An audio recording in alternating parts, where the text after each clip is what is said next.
So what is zero-based budgeting and how can it positively impact the profitability of your business?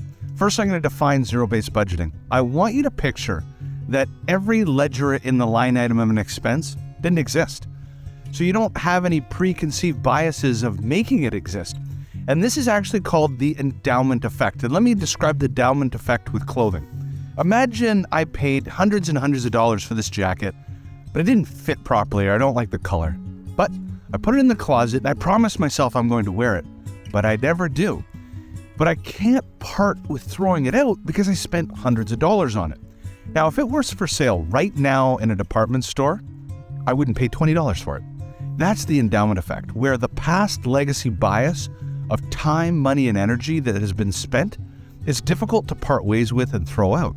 And so with talent, with human capital, we sometimes hold on to teammates that we know that we should replace or move on or scale around. And so as you look at zero-based budgeting, the concept is that at the beginning of every year or quarter, you look at each ledger line item like it didn't exist.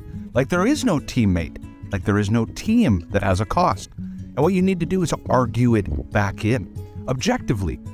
Objectively first describing, do we even need this role? And if we do they need to live in where I live in Toronto, Canada? Can they live anywhere in Canada?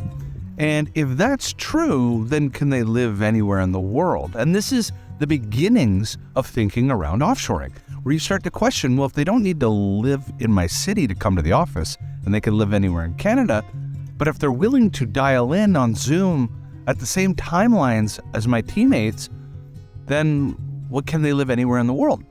And if they can live anywhere in the world, now my labor arbitrage costs dramatically change, allowing me for greater cost of customer acquisition or gross margins and ultimately profitability. So zero-based budgeting changed my businesses because I looked objectively at every ledger line item and asked myself, do I even need this expense? And if I do, can it be done part-time or fractionally? And if so, can it be done from anywhere in the world? I hope this helps you think about profitability through offshore talent and where it starts with zero-based budgeting.